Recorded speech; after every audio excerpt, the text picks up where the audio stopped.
All right, let's get right to it. So I'm on Twitter, I'm on Twitter, and I come across this this article from Huffington Post about Nick Offerman from Parks and Rec fame. He played this guy's name, Ron Swanson. Uh, anyway, this article is I don't even know where to begin, but I'm going to read the entire article, and you just yeah you can keep your mind as we go. The title of the article is Nick Offerman says voting for Hillary Clinton is the only logical and sane choice. Wow, you just dove right in there, huh? Just went straight for the jugular. Okay. It's written by entertainment writer for Huffington Post, Julia Brucculieri. And apparently she's on Twitter or whatever. Anyway, article starts off as, quote, plenty of celebrities have rallied against Donald Trump this election season, calling out the Republican presidential candidate's racism, misogyny, and lies. No shit. The latest to speak up about Trump's campaign is Nick Offerman, who recently spoke to Esquire magazine about the current state of American politics. Boy, you know, he said, we have nobody to blame but ourselves for this election.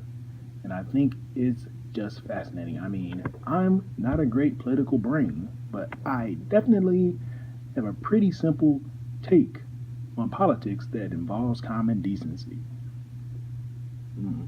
Really? So you know what decency is, right? Very, very. Uh, holy shit. Decency, right? Wow, wow, wow. In terms of voting, the actor said, it's usually easy for me to vote because one party usually offends me by being indecent. Unquote.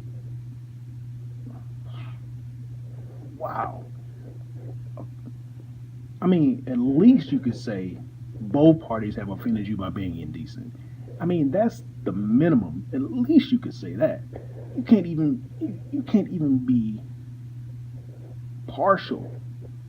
I mean, I'm sorry, impartial. You can't even be impartial. Really? Like, you can't even look at this objectively and say that both parties have made some missteps. Not fucking real. Alright. And if we had to take a wild guess, and this is from Julia, and if we had to take a wild guess at who might be the most offensive candidate this election, we think it's safe to say Trump, who regularly incites violence and once called for a complete shutdown of Muslims entering the United States. Oh, really? He regularly incites violence. Hmm. However, let's see. At most of the rallies that he held, the violence was usually started by someone who was liberal. Seems like liberals always want to project. How about that? Stop projecting. Yeah. Now, as far as the complete shutdown of Muslims entering the U.S., he never said that shit. Stop lying. Cut it out. Bullshit. Never said that. He said we need to vet people when they come in. And if we can't vet them, then maybe we just need to stop them from coming in. It's been done before. When we were at war with Japan, we were at war with Germany. I mean, we stopped people from coming over here when we were at war with them. What difference is this? Is this any different? Like, why would we let Russians into our country when we were at war with Russians? I mean, Who writes this shit? It continues, quote, I'm always amazed in elections when the only flaws that can be pointed out about a candidate are that they have been a politician. You know, well, they said this in 93 and then they said this other thing in 2005. Yes, that's called politics, Offerman added, before alluding to Trump as being a candidate that's held such an unsavory job as casino owner. Not only that, but a failed casino owner. Man, really? Dude. One of the most successful businessmen of all time. Billionaire. Not only that, he's a best-selling author. And he didn't have to even do this shit. He didn't have to run for president. He didn't have to do it. I mean, he's 70 years old, bro. Like, if he really wanted to do, like, for real, if he really wanted to do this for something other than his country, he probably would have done it when he was younger. If it was really a grab for power, come on, man, come better than this. Like, what's unsavory about being a hardworking businessman, running a legitimate business regulated by the government? Stupid. She continues, come November, the actor is definitely with her. Of course he is, of course. Quote, I think unfortunately for the democratic process, there's no logical or sane moral choice to be made other than voting for Hillary Clinton, he said, pointing out that if she were not a woman, we would not be in this boat. Yeah, we wouldn't be in a boat. You're right. Because the boat that we're in has fucking holes in it and it's sinking slowly. And motherfuckers are trying to bail it out. But we're not going to be able to clog up the holes. We're going to have to abandon ship. If she gets elected, we're screwed. For real. Literally and figuratively. He continues, I am incredibly excited that the glass ceiling will be shattered, he said. We've had our first black president, and we probably will have our first woman president. And of course, we're going to go kicking and screaming as a nation into that. We would have it no other way. At the end of the day, we're all a bunch of big babies, but what an exciting accomplishment. Wow. Yeah, you're right. I can agree with that. We're all some babies. You're one of the biggest. And here is the coup de grace. The fucking cherry on top of everything that was put in this article. They say the best for last. The editor's note, Donald Trump regularly incites political violence and is a serial liar, rampant xenophobe, racist, misogynist, and birther who has repeatedly pledged to ban all Muslims. 1.6 billion members of an entire religion from entering the U.S.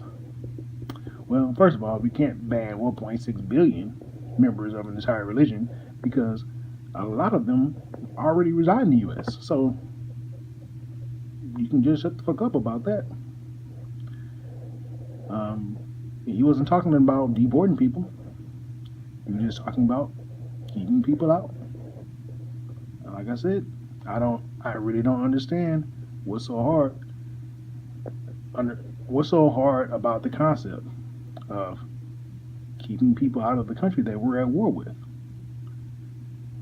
If we can't vet them to know if they are legitimately safe to come over here, that they bear no ill will, then why let them in our borders?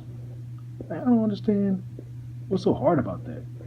I mean, this is slanderous, almost libelous stuff they're saying here, man. Like, rampant xenophobe, serial liar. Like, really? Would you say this? I would wonder if they would say the same thing about Hillary Clinton since she's been lying so much about all these emails. It's unreal. This dude, Nick Offerman, is a BFA from U of I at Urbana-Champaign. I know U of I well.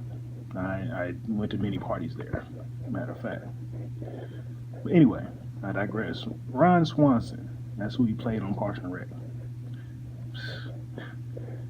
You know, we might as well be playing a clown right now because that's how he's acting. But dude went to a very liberal college, living in a liberal world with liberal people. Oh, my stars are liberal. Liberal ass TV station with liberal writers and a liberal ass life. Fuck out of here. What the fuck do you know about politics? Huffington Post talks a lot of crap, my dude, and always has these really feminist women that are so biased. It is unbelievable.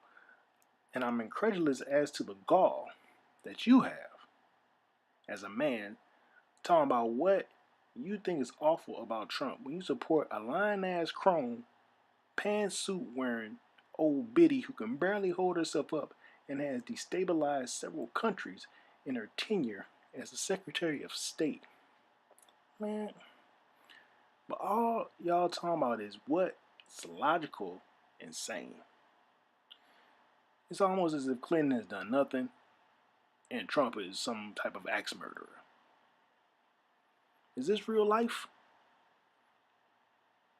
I mean, it's not like she didn't have her aides take hammers, actual hammers, to all their phones and iPads. But she didn't do nothing. Not that she didn't lie about the emails and servers she destroyed. 33,000 emails. They just disappeared up in a puff of smoke. But she didn't do nothing, right? Not that she didn't publicly shame Bill Clinton's rape accusers. But she didn't do nothing, right? She's a pillar of strength and vitality and love and joy and peace. Not that she and her campaign, not that they didn't start the whole birther shit. Like that was their shit. They started it. It came from their camp. But she didn't do nothing. Like she's logical and sane. Well, I will give you this. She's very calculating. She's probably a sociopath. Um, so that would definitely make her at least mm, she the calculating part. I guess that's the only good thing I can get out of this. But I mean, honestly, just Huffington Post, Bluffington Post, Suckington the Most Post, whatever you want to call yourself. Fuck out of here, man. I mean, you race baiting, bullshit backing, truth avoiding, fact evading, feminist promoting, leftist ass kissing, internet rag of feces and vomit. And I hate you. I spit on you. Nah, but in all seriousness, you can just kiss the darkest, blackest, most hairy part of my ass. You know what I mean? Like you put out this leftist leaning bullshit all the time without any impartiality to be seen. And it's like, welcome to the greatest echo chamber of all time. You know what I mean? Like you bastards are all on Facebook, like sharing this disingenuous nonsense ad nauseum. I just get sick of it, man. Like save this shit. I'm out of here. It's Black Lex. Peace.